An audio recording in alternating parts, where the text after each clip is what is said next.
তো আমাদের কাছে এরকম একটি ডেটা শিট আছে যেখানে এমপ্লয় আইডি আছে, নেম আছে, ডিপার্টমেন্ট আছে। এখন আমাকে যেটা দেওয়া হয়েছে যে এমপ্লয় আইডি দিয়ে নেম এবং তাদের ডিপার্টমেন্ট বের করতে হবে। তো এখানে আমরা ব্যবহার করব ভি লুকআপ ফর্মুলা। যেহেতু আমাদের ডেটাটা ভার্টিক্যালি আছে সেহেতু আমরা ভি লুকআপ ব্যবহার করব। এছাড়া আমরা কিন্তু এইচ লুকআপ ব্যবহার করতে পারি।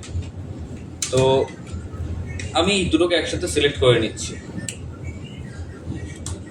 সিলেক্ট করে নেওয়ার পরে এখানে আমি ফর্মুলা দিচ্ছি is equal to V lookup V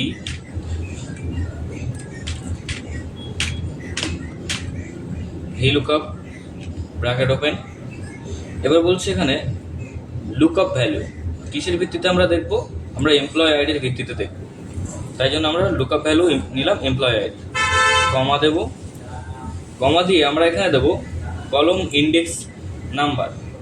তার আগে দিতে হবে টেবিল অ্যারে। টেবিল অ্যারে কোনটা হচ্ছে? টেবিল অ্যারে আমাদের এমপ্লয় আইডির পুরো লিস্টটা আমাদের কিন্তু টেবিল অ্যারের ভিতরে পড়ছে।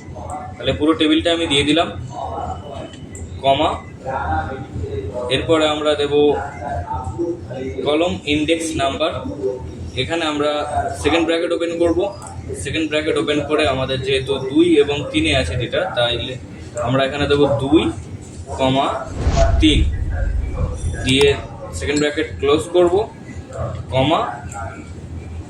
অ্যাপ্রক্স ম্যাচ এর জন্য আমরা ব্যবহার করব 0, bracket close, control shift enter.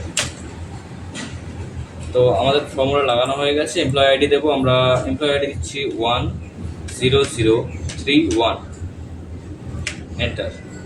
তো আমার এখানে চলে এসছে 10031, এটা দিবাকর দাস, আইটি ডিপার্টমেন্ট। এইভাবে কিন্তু আমরা ভি লুকআপ ফর্মুলার ব্যবহার করব। এবার এখানে যদি আমরা অন্য কিছু দিই, ধরো 10028, এন্টার দিলে কিন্তু রিকি চলে এসেছে আইটি ডিপার্টমেন্ট। এখন এখানে একটা একটা করে না লিখে আমরা যদি সবটা একসাথে পেতাম সেটা কীভাবে করবো একটু দেখে নিই। তো এখানে আমি ক্লিক করলাম। ক্লিক করার পর আমরা যাব ডাটা ট্যাবে। এখান থেকে যাব ডাটা ভ্যালিডেশনে।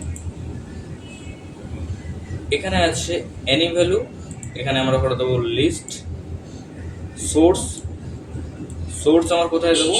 সোর্স দেবো এটা পুরোটা, সোর্স দিলাম, ওকে করলাম। দেখো আমার এখানে কিন্তু একটা অ্যারো চলে এসেছে। এখন আমি যেটা ইচ্ছে আমি সেটা দিতে পারি। 24 দিলাম। এভাবে কিন্তু আমরা অটোমেটিক্যালি চেঞ্জ করতে পারবো, বারবার আমাদের তাহলে লিখতে হবে। ভিডিওটি ভালো লেগে থাকলে অবশ্যই লাইক এবং সাবস্ক্রাইব করবে। Thank you so much.